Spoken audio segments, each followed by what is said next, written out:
No programa Abrindo a Gaiola, o tema será Vamos fazer parte dos melhores. Olá, e aí, tudo bem com você?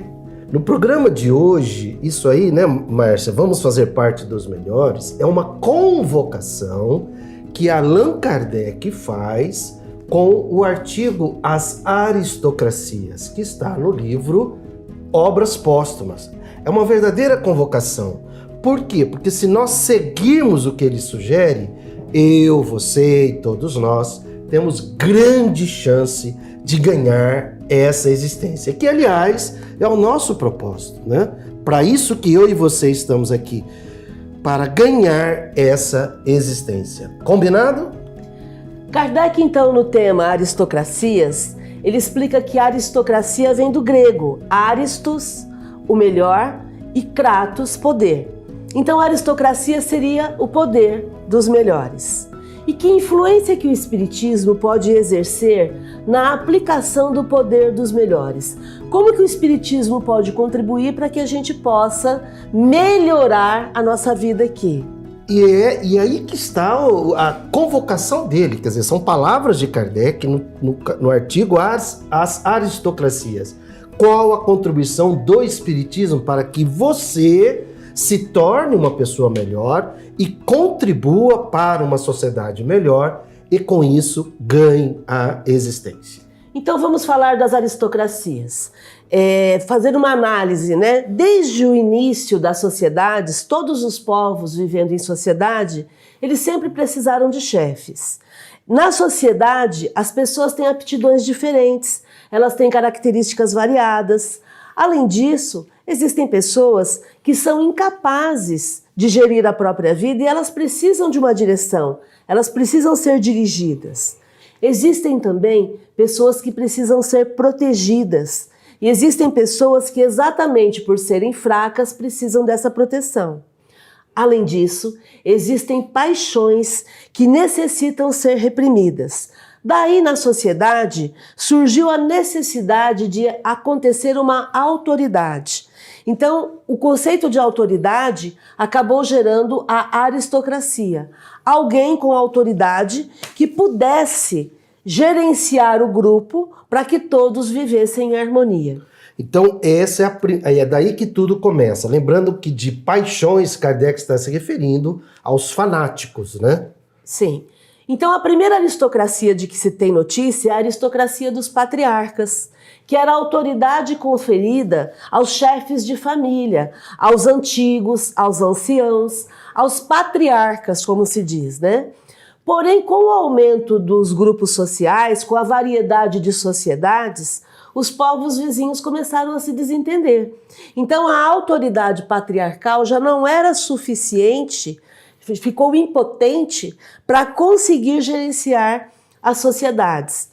Começaram a acontecer disputas, essas disputas viraram combates e, em vez da autoridade da pessoa mais velha, foi preciso uma outra autoridade.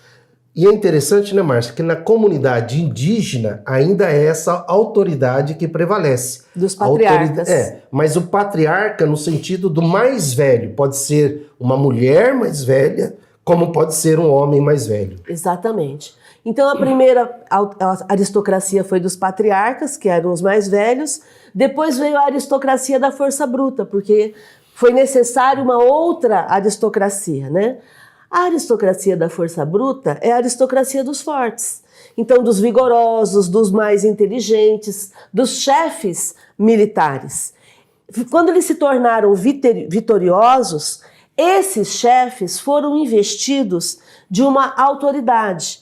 E aí, então, os comandados esperavam que a valentia desses chefes fosse uma garantia contra o ataque dos inimigos.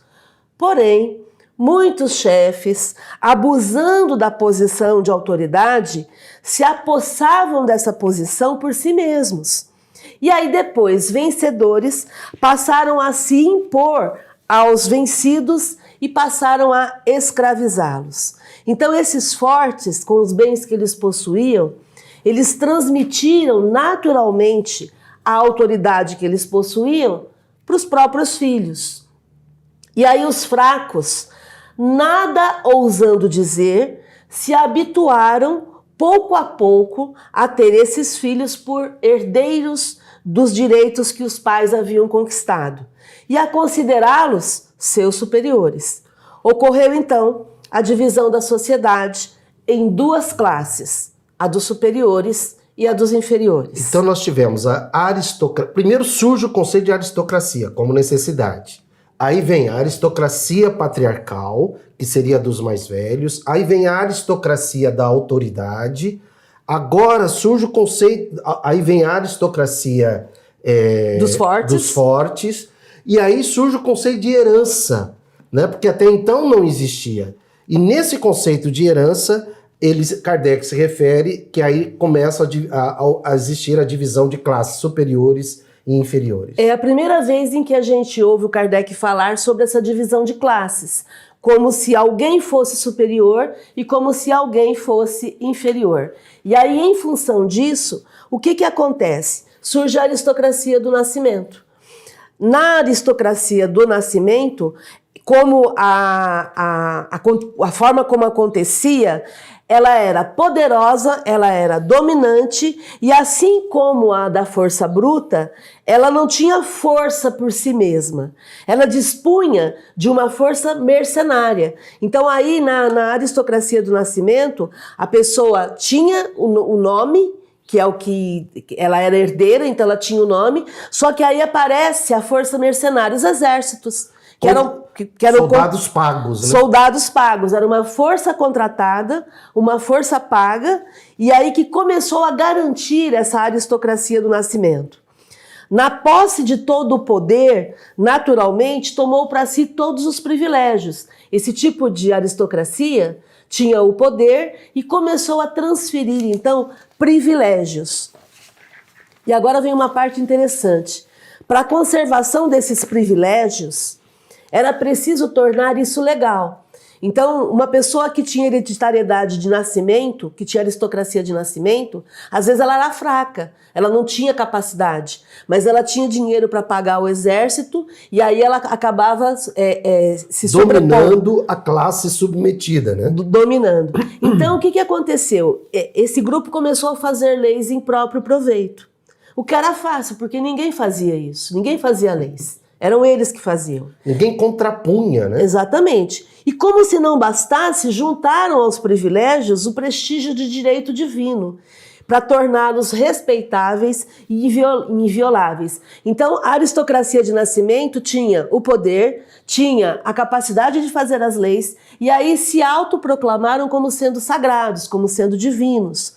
E as classes submetidas, consideradas inferiores, foram aumentando e foi ficando cada vez mais difícil de serem contidas, mesmo com a força dos exércitos. Antes de você dizer qual foi a estratégia utilizada, lembrando o seguinte, né, torná-los respeitáveis e invioláveis. Até hoje ainda a pessoa coloca um livro debaixo do braço e diz que é de Deus, né? Eu sou de Deus. E só pela pessoa já dizer, eu sou isso, eu sou um pastor, eu sou um médium, eu sou isso, eu sou aquilo, a pessoa já fala, não, ele tem que ser respeitado e inviolado. Né? É sagrado. É sagrado. E Kardec mostrando que não é bem assim. Daí Kardec continua dizendo que então essas classes submetidas pela aristocracia de nascimento, elas eram consideradas inferiores, mas elas eram em grande número. E foi ficando difícil contê-las mesmo com os exércitos. E aí qual que foi o único meio que a aristocracia de nascimento encontrou para impedi-las de enxergarem perfeitamente o que estava acontecendo? Conservá-las na ignorância. Então a manutenção da ignorância, na verdade, Urudaí, ela é um planejamento. É um projeto. É um projeto. Porque se eu mantenho o povo na ignorância, o povo fica calmo, fica quieto, não se rebela. E a aristocracia de nascimento sempre usou isso. E veja, está na página 240 da edição da FEB, vai lá, porque isso é fundamental, né? Conservá-las na ignorância até hoje. Então, essa aristocracia opressora, Tem o exército, tem os militares, Tem o poder, tem o dinheiro. Escolhe, né, a lei do jeito que ela quiser, se diz de Deus, então ela se torna respeitada, quer dizer, pelo povo oprimido. E mantém o povo na ignorância. Só que o povo continua crescendo, e agora como então mantê-los submetidos? Mantê-los na ignorância, né? Agora, olha a reflexão de Kardec. Se a classe superior tivesse conseguido manter a classe inferior sem se ocupar de coisa alguma, parada, quietinha, sem questionar, teria governado facilmente durante um longo tempo. Acontece que, como a classe inferior teve que se virar, ela foi obrigada a trabalhar para viver, ela foi obrigada a trabalhar tanto mais quanto espremida se achava.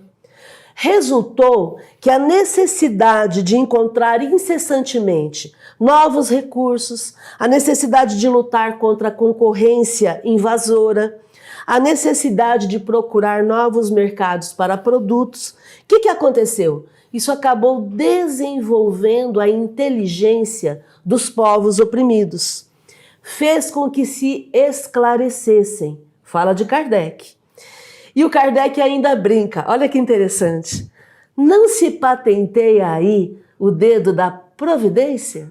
Será que não foi a providência divina que permitiu, então, que já que o povo está sendo oprimido, esse povo vai ter a oportunidade de desenvolver a inteligência por si mesmo e vai começar a enxergar claramente a manipulação que a aristocracia de nascimento estava fazendo com ele? Exatamente, página 241, comprovando a visão de Kardec para uma transformação pessoal e social. Aí então a classe submetida viu com clareza as coisas. Viu que não havia motivos para ser impedida. Aboliu os privilégios e proclamou a igualdade perante a lei. Foi o fim da aristocracia de nascimento entre alguns povos. Passou a ser apenas nominal e de respeito. Então a gente tem isso até hoje, né? A aristocracia de nascimento, os reis que são reis, mas não mandam, né? Por quê? Porque tem apenas o nome e tem apenas o respeito. Porém, aí surgiu a quarta aristocracia, a aristocracia do dinheiro. Porque com o dinheiro você conquista homens e conquista as coisas. E todos se inclinavam diante do dinheiro como antes se inclinavam diante do brasão da aristocracia do nascimento. E até hoje tem gente que fala assim, né? Você é de que família? Exatamente. Né? Olha que ridículo, né? Exatamente. Ano 22 do século 21, as pessoas ainda funcionando desse jeito. Exatamente.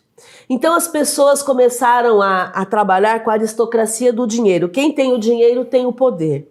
Mas perceberam que para conseguir o dinheiro era preciso ter inteligência. Perceberam que não era preciso ter inteligência para herdar o dinheiro, porque se você nasce numa família rica, naturalmente o dinheiro é seu. Perceberam que os herdeiros eram mais hábeis em consumir o dinheiro do que em ganhá-lo. Isso é muito comum. Uma família onde os filhos são muito mais hábeis em perder o dinheiro do que em ganhar.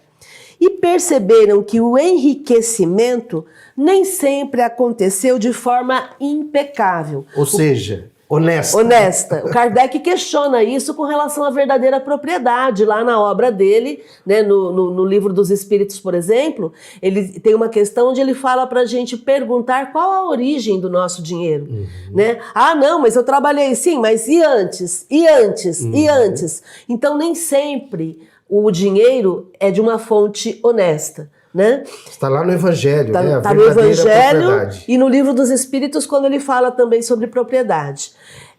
Então aí surgiu essa aristocracia do dinheiro, mas logo em seguida veio a aristocracia da inteligência. Por quê? Porque a aristocracia da inteligência é uma aristocracia mais justa, diante da qual todos podem se curvar, sem se desonrar, né? Porque ela pertence tanto ao rico quanto ao pobre. E aí o Kardec pergunta, mas será que agora a aristocracia da inteligência é a última? Não.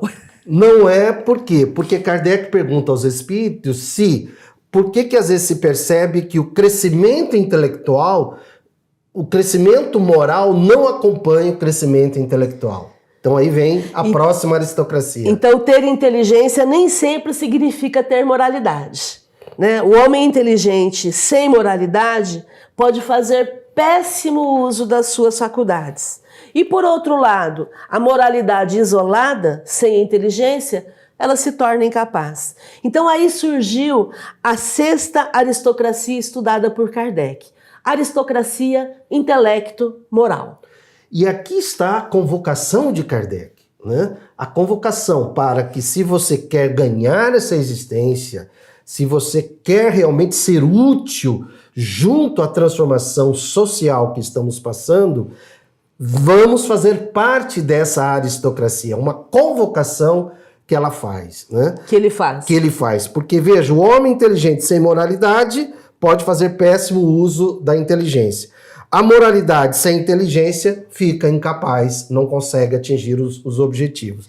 Então, como é essa aristocracia, Márcia? Então, vamos fazer parte dos melhores? Na aristocracia intelecto-moral, acontece a reunião da inteligência com a moralidade.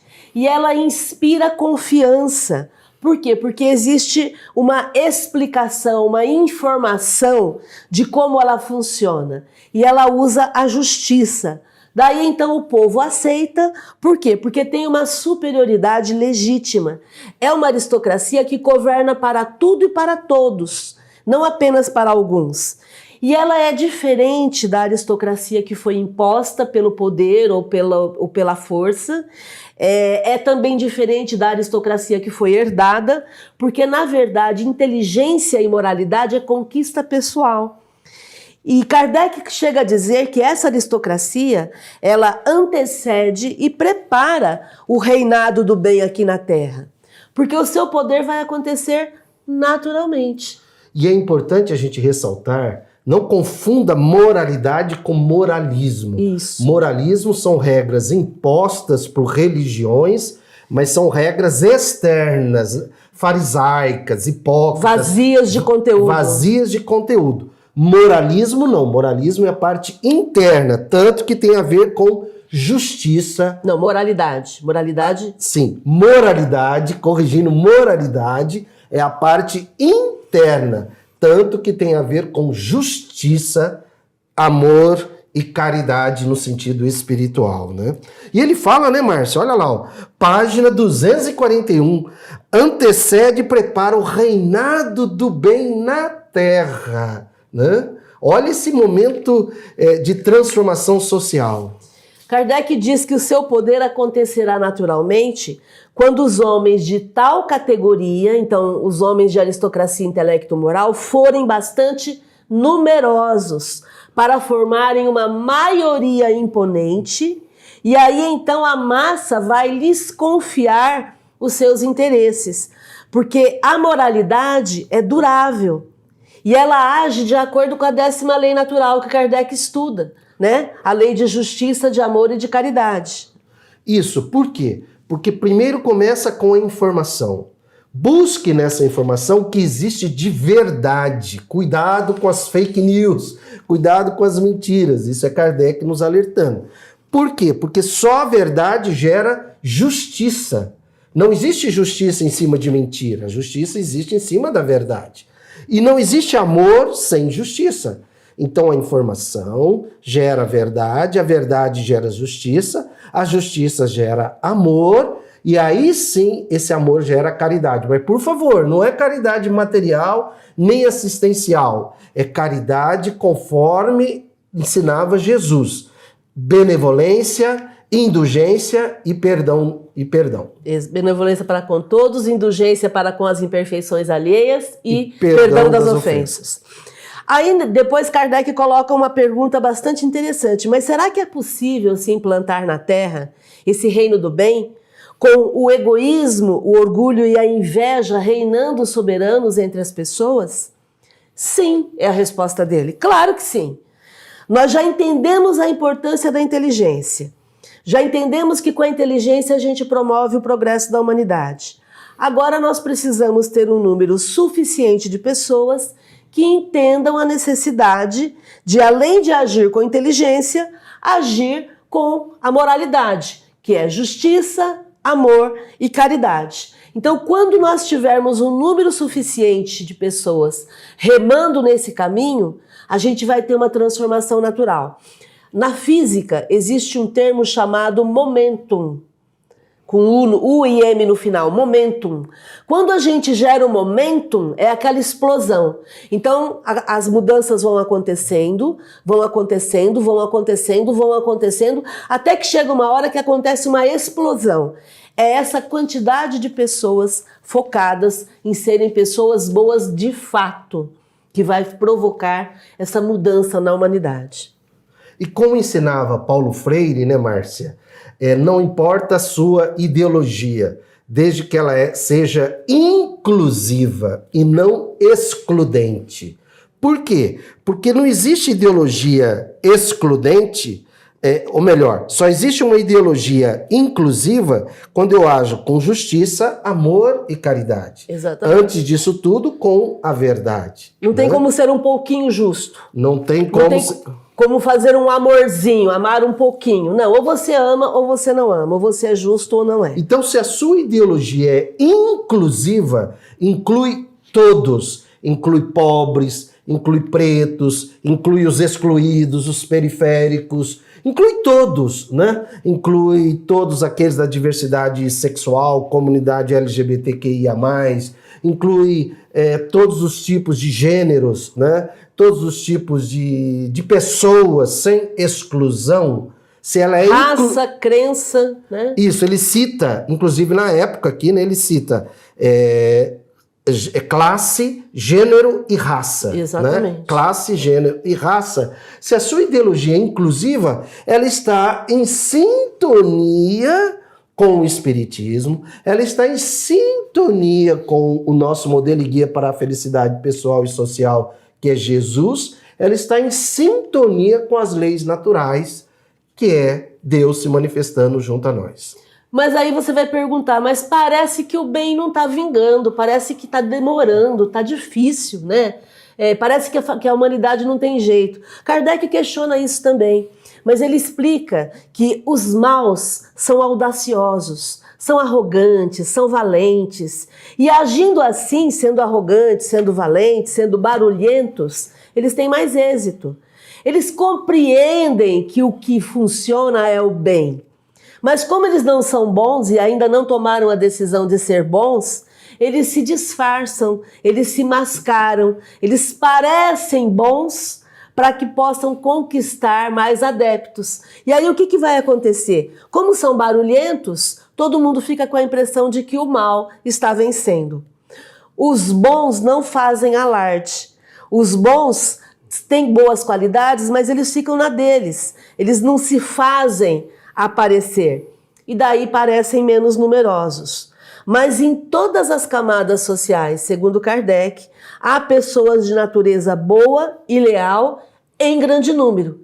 Né? É só a gente pensar o seguinte, que no nosso número de amigos, você na sua roda de amizade, sempre tem alguém que não é uma pessoa muito boa. Mas você conhece uma porção de gente que é gente boa demais, que é gente que tem bons interesses, que querem viver corretamente. Então é essa amostragem que Kardec traz para a gente da sociedade. E lembrando que não existe o mal, né? A gente precisa parar com esse maniqueísmo, essa divisão entre o bem e o mal. Deus não criou o mal. Assim como na física não existe a sombra, não existe o frio, né? Sombra é ausência de luz, frio é ausência de calor. Isso é a própria física que diz. O mal, entre aspas, é ausência de bem. Quer dizer, o bem é a luz. Então não existe o mal. Deus jamais criaria o mal. A inteligência suprema, fluxo venturoso do amor absoluto, não criaria o mal. Agora, existem pessoas que se deixaram levar pelo orgulho e pelo egoísmo e acabam tendo comportamentos horrivelmente maldosos. São pessoas que fizeram essa escolha e no momento em que elas tiverem uma boa influência e despertarem, elas vão trabalhar isso e se transformar em pessoas de bem, né? Muitos também são maus por arrastamento e se tornariam bons se eles tivessem um bom exemplo, uma boa influência. Por isso a importância dos bons, daquelas pessoas, você, eu, você, todos nós aqui que estamos focados em ser melhores, é importante a gente fazer o bem e a gente conversar sobre isso com as pessoas. Por isso o convite hoje é para todos nós fazermos parte dessa aristocracia dos melhores. Não porque nós somos perfeitos, porque não somos. Se fôssemos perfeitos, não estaríamos na Terra.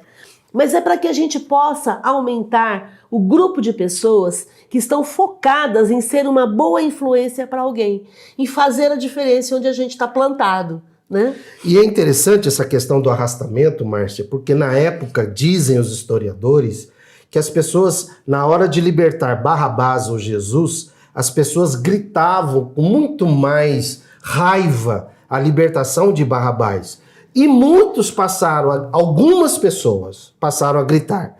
E a maioria passou a repetir Barrabás exatamente por aquilo que ele falou aqui, de arrastamento. Pela influência má. Nem sabiam exatamente o que é que estava ali acontecendo. As pessoas estavam numa cerimônia onde um dos crucificados seriam libertados, né? Exatamente. Por final, já encerrando, o Kardec coloca o seguinte, que a existência do Espiritismo, qual que é a grande vantagem para que tudo isso possa se transformar? O Espiritismo mostra para a gente que as provas da vida atual que a gente está vivendo, elas são consequência, uma consequência lógica, uma consequência racional dos nossos atos praticados.